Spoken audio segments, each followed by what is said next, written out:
Hello everyone, let's start with dictionary functions and methods. So first function is len. Lane method हमने पहले भी देखा था string में, टपल में, लिस्ट में. लेन फंक्शन का वर्किंग क्या था कि ये नंबर ऑफ एलिमेंट कितने हैं ये काउंट करके आपके सामने देता है ना. So this method returns length of a dictionary, that is the count of elements, number of elements से काउंट करता है. That is the key pair value in the dictionary. The syntax to use this method is given below. अभी len of dictionary, जो भी हमने dictionary का नाम बनाया होगा, जो भी डिक्शनरी ऑब्जेक्ट क्रिएट होगा, लेन ऑफ करके डिक्शनरी ऑब्जेक्ट हम लिखते हैं. जैसे कि एम्प्लॉय, यहाँ पे आपकी एक डिक्शनरी है जिसमें name, salary and age content है. अब लेन ऑफ एम्प्लॉय हम करेंगे तो इट विल रिटर्न अ 3, क्योंकि name, salary and age, so there are 3 elements in a dictionary. Now the next method is clear method. As you know, what is the function of clear method? Clear method is used to remove all the elements from the dictionary, है ना. This method removes all the items from the dictionary and the dictionary becomes empty post this method.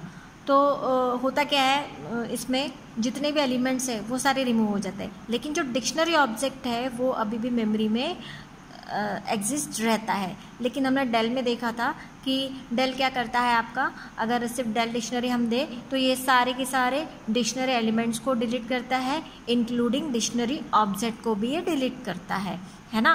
तो यहीं पे दिखा है, देखो, the clear removes all the elements of the dictionary and makes it empty dictionary, while del statement removes the complete dictionary as an object. After del statement with the dictionary name, that dictionary object no more exists, not even empty dictionary. लेकिन clear method में आपका क्या होता है कि आपकी जो dictionary वो एम्प्टी हो जाती है, उसमें कंटेंट नहीं रह जाता है, एलिमेंट उसके ख़त्म हो जाते हैं, लेकिन हाँ डिक्शनरी ऑब्जेक्ट आपका अभी भी मेमोरी में एग्जिस्ट रहता है ना.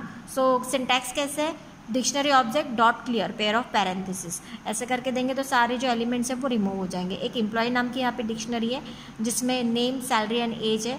अब एम्प्लॉय डॉट क्लियर कर रहे हैं तो देखो एम्प्लॉय अभी देखो एम्प्टी इसने रिटर्न किया है.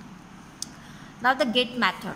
सो गेट मैथड से क्यों यूज़ की जाती है, get method is use to retrieve particular value.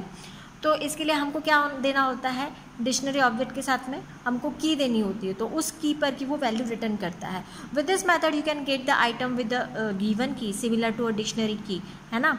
देखिए इसका सिंटैक्स ऐसे है, डिक्शनरी ऑब्जेक्ट डॉट गेट, और यहाँ पे आपको की देना होगा जो भी, है ना. तो यहाँ पे एक एग्जाम्पल है एम्प्लॉय 1 का. So there are 1, 2, 3 and 4 elements in your dictionary.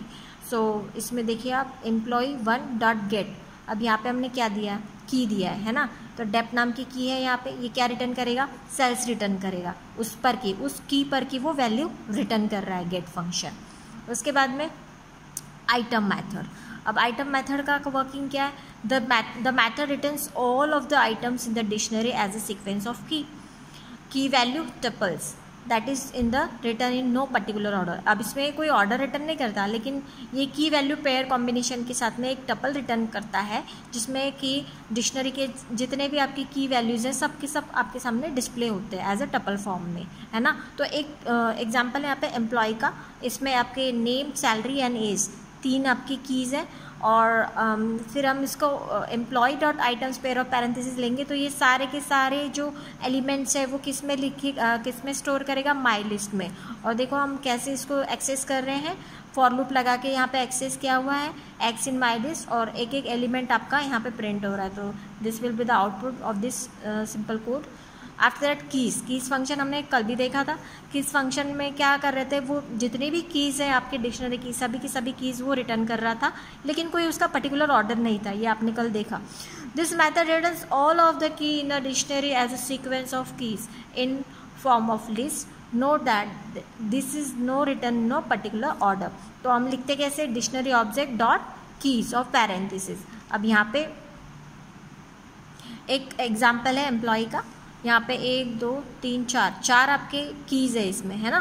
तो लिखे कैसे हैं, dictionary object dot keys pair of parenthesis, इसने 4 आपके जितने की है वो रिटर्न कर दिए, सैलरी है, डेप्ट है, एज है और नेम है.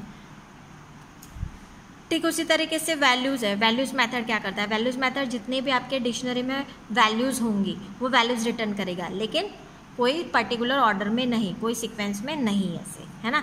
This method returns all the values from the dictionary as the sequence list form में ये रिटर्न करता है। Note that this are return in no particular order, कोई पर्टिकुलर ऑर्डर इसका नहीं है। लिखने का तरीका वही है, डिक्शनरी ऑब्जेक्ट डॉट वैल्यूज, तो सारी की सारी वैल्यूज रिटर्न करेगा वो।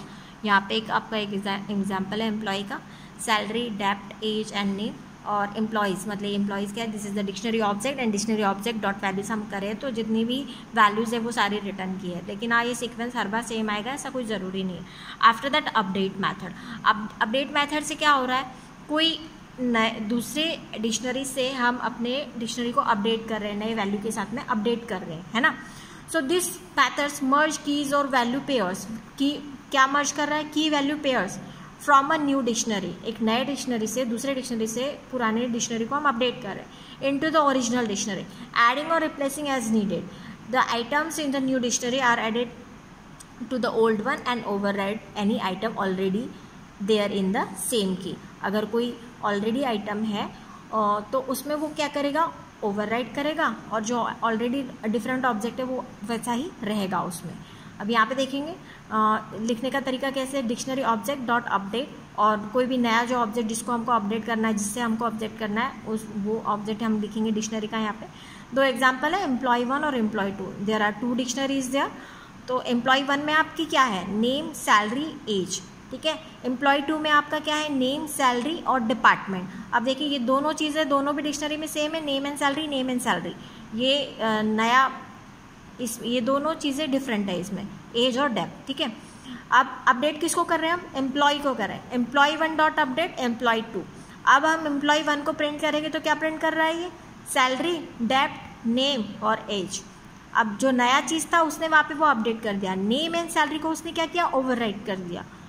अब एम्प्लॉय 2 को देखेंगे तो एम्प्लॉय 2 में आपका क्या था, सैलरी था, नेम था और डिपार्टमेंट था, तो वही चीज़ उसने दी, क्योंकि एम्प्लॉय 2 को आपने अपडेट नहीं किया, आपने अपडेट किया एम्प्लॉय 1 को, और एम्प्लॉय 2 में जो नया चीज़ था वो उसने उसमें ऐड कर दिया, और पुरानी चीज़ को उसने क्या किया, ओवरराइड कर दिया। आई होप आपके समझ में आया होगा।